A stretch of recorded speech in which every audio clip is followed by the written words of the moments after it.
சித்திரை திருவிழாவை முன்னிட்டு தமிழக கேரள வன எல்லை பகுதியில் உள்ள கண்ணகி கோயிலுக்கு ஆயிரக்கணக்கான பக்தர்கள் வந்து செல்கின்றனர். இதுகுறித்து செய்தியாளர் சார்லஸ் அளித்துள்ள தகவல்களை இப்போது பார்க்கலாம்.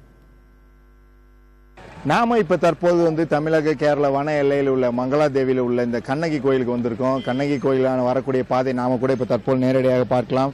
வரக்கூடிய இந்த மலைப்பாதை என்பது ஜீப் மூலம் மட்டுமே வர முடியும். இந்த கோயிலுக்கு ஆண்டுதோறும் வரக்கூடிய இந்த பக்தர்கள் மற்றும் பொதுமக்களுடைய எண்ணிக்கை என்பது அதிகரித்துக் கொண்டே இருக்கிறது. 2 மாநிலத்தில் சேர்ந்தவர்கள் ஏராளமானோர், அதாவது ஆயிரக்கணக்கானோர் இந்த ஒரு நாள் மட்டுமே இந்த கண்ணகி கோயிலுக்கு வருவதற்கு அனுமதிக்கப்படுறாங்க. கடல் மட்ட அளவிலிருந்து நாம் நிற்கக்கூடிய இந்த கண்ணகி கோயில், அதாவது மங்களாதேவி பகுதி என்பது 4830 அடி உயரம் கொண்டதாக பார்க்கப்படுகிறது.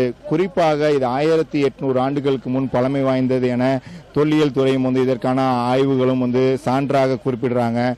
தற்பொழுது ஒரு நாள் மட்டுமே இந்த தமிழகத்தில் உள்ள பக்தர்களும் கேரளாவில் உள்ளவர்களும் அனுமதிக்கப்பட்டு வரும் சூழ்நிலையில கண்ணகி அறக்கட்டளையானது கேரள நீதிமன்றத்தில் வழக்கு தொடர்ந்து 3 நாட்கள், அதாவது குறிப்பாக இந்த கண்ணகி கோயில் சிதிலமடைந்திருக்கு, அதனை தொடர்ந்து அதனை பாதுகாக்க வேண்டும், புதுப்பிக்க வேண்டும் எனவும் உத்தரவையும் கேட்டு 3 நாட்கள் இங்கு அவர்கள் தங்கி இந்த திருவிழா மற்றும் தரிசனம் செய்வதற்கும் அனுமதியை கேட்டிருக்காங்க. அதற்காக நீதிமன்றம் உத்தரவிட்டிருக்கு. அதற்கான பணிகளும் நடந்து வருகிறது. 14 கிலோமீட்டர் தூரம், அதாவது தரைத்தளத்திலிருந்து இந்த மலை பகுதிக்கு வரக்கூடிய பகுதியானது மிகவும், அதாவது ஒரு த்ரில்லிங் அனுபவத்தை அனைவருக்கும் தரக்கூடியதாக இருக்கும். ஜீப் மூலம் மட்டுமே வர முடியும். கரடுமுரடான பாதை. சில பக்தர்கள் கூடலூர் பகுதியில் இருந்து அவர்கள் மலைப்பாதை வழியாக நடந்தும் வருகிறார்கள்.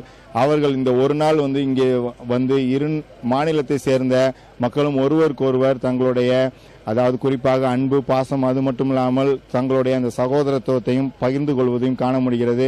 ஆயிரக்கணக்கான போலீசார் இந்த ஒரு நாளுக்காக தமிழகம் மற்றும் கேரளாவில் இருந்து பாதுகாப்பு பணியில் ஈடுபட்டு வராங்க. ஒவ்வொரு வருடமும் இந்த கண்ணகி கோயிலுக்கு இந்த சித்திரை முழு நிலைவுல அவர்கள் வரக்கூடிய பக்தர்கள் அனைவரும் மிகவும் உற்சாகத்துடனும் அவர்கள் தங்களுடைய இந்த ஒருவருக்கொருவர் இந்த திருவிழாவுக்கு கலந்து கொள்வதை மிகவும் சந்தோஷமாக கருதுறாங்க. புதிய தலைமுறைக்காக ஒளிப்பதிவாளர் சசிகுமார் மற்றும் குமுளி செய்தியாளர் ரமேஷ் கண்ணனுடன் சார்ல்ஸ்.